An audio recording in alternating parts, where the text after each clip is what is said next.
Welcome, Solarah here. I hope you guys are doing well today.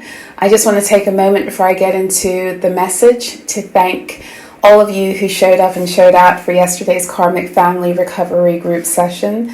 It was really sad to end it. And I had such a beautiful time connecting and interfacing with so many of you. So for those of you who missed out on that one, there will be another opportunity for a session like that. I also will be hosting another group Q&A next Saturday the 22nd, but I'm still awaiting guidance for exactly what the theme of that should be, considering that that Saturday is falling on the full moon in Capricorn.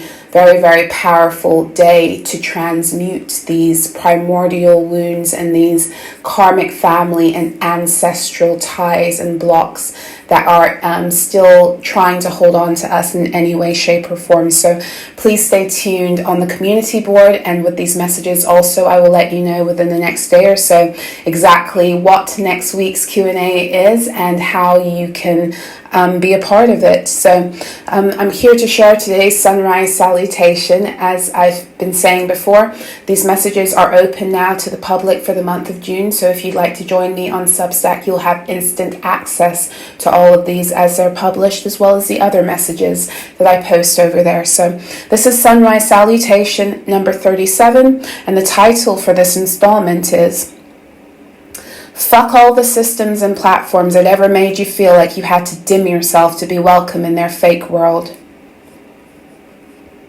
Whenever we compare ourselves to others or allow others to measure our value against that of another being, we lay ourselves bare and open to suffering and the stories that can incite and grow envy and competition. This tactic was utilized plentifully in the structures of the false matrix and is indeed used in many abusive dynamics to diminish the true worth and value of an intended target or victim. Although we all live and exist together on this earth, we each have our own unique gifts, callings, and resources that put us in perfect alignment for what we came here to do and who we came here to be. There is nobody that is more equipped to be you and to follow your purpose than you yourself. Anytime we look at another and desire what it is they have, we are sending the message to the universe that we are not enough. We are consenting to our own sense of inferiority and all the timelines that connect us to furthering this narrative. Comparison is a trap that then leads us to seek to be something that we are not and to compete with those we perceive as being a threat to us, actualizing desires that are rooted in artifice. I grew up in a very mentally and emotionally abusive household with two parents who, by all measures, rank high on the narcissistic scale. In my family system, I was the designated scapegoat, the one who everyone took out their angst against. As such, I was roped into these comparison traps from a very young age. I was never allowed to simply excel at being myself. Instead, I was constantly berated for all that I did, and in order to manipulate me and make me feel even more ashamed of my existence, I was constantly compared in both direct and indirect ways to not only my siblings, but to my classmates, cousins, and even characters on the TV. Everything to make me feel less than who I was and to have me look at other beings as being superior and better was enacted against me.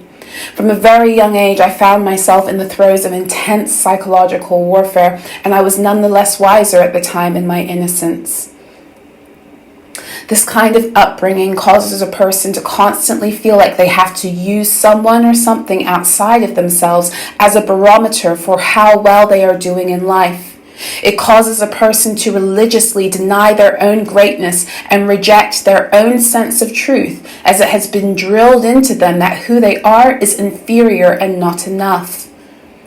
While my story may be a little more intense than some, the basic root and premise of the energy is a reflection of one of the many trauma strategies implemented in the false matrix to keep us at odds with self and one another.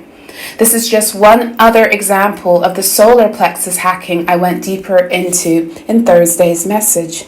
I will put the link for that in the description box and comment section. This is also one reason why social media was designed to further these comparison and envy templates of the false matrix that cause us to feel less than and to be pressured to pursue paths and desires that are in full opposition of who we are and what we came here to be. Understand and overstand that there is a grander scheme at play here besides making us feel bad about who we are. Whenever we move out of alignment with our divine truth, we open ourselves up to confusion, schism, and discord within. As holographic beings, we are constantly creating our external realities as a perfect reflection of what is occurring for us internally.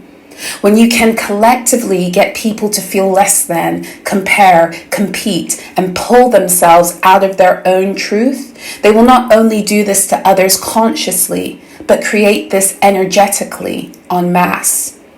This means that when we are not in harmony with self, we are growing the energy of disharmony on the earth planes.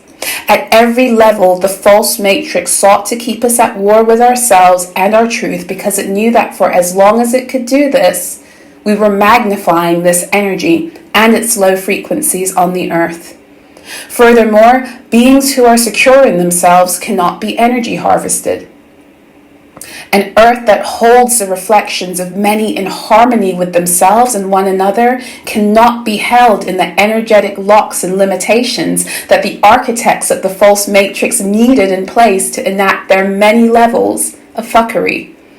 So know that as you heal yourself and rise into your power, you are opening doors that have been kept sealed and shut for the purpose of our exploitation, singularly and collectively. As we move deeper into this time of solstice, we are being challenged to let go of every program and the residual energy that allows us to feel anything less than beautiful in our authentic truth. We are being gifted with the ability to break out of every comparison trap that we have been wrongfully placed in and that we even grew and contributed to in our projected sense of lack and unawareness. Allow yourself to be shown where you might still be harboring stories, philosophies, and energies that prompt you to look at what another has and feel bad about your own treasure. Allow the old stories and hurts that have been imputed upon you by this system and its upholders to be seen for what they are and purged out of your reality now for good. You have always been perfect in your creation. This doesn't mean that you do things perfectly, but it does mean that you landed here exactly how you were supposed to be. Fuck all the systems, people, platforms, algorithms, and traditions that have ever made you feel like you had to change or dim yourself to be welcome in their fake world. Wishing you an empowered and golden day. For access to all of my articles and installments in full, please make sure to check me out on Substack at dailyalchemy.substack.com. For all of you who choose to become monthly or annual patrons, you will have continual access to these articles as they are published, as well as to the full archive of all my articles, decrees, as well as my works of nonfiction and poetry. Every month, my patrons also get the opportunity to connect with me in a group Q&A via video link. So if you feel that that would be helpful on your healing and ascension journey, please make sure to check me out on dailyalchemy.substack.com. Wishing you guys all a beautiful, beautiful rest of your day.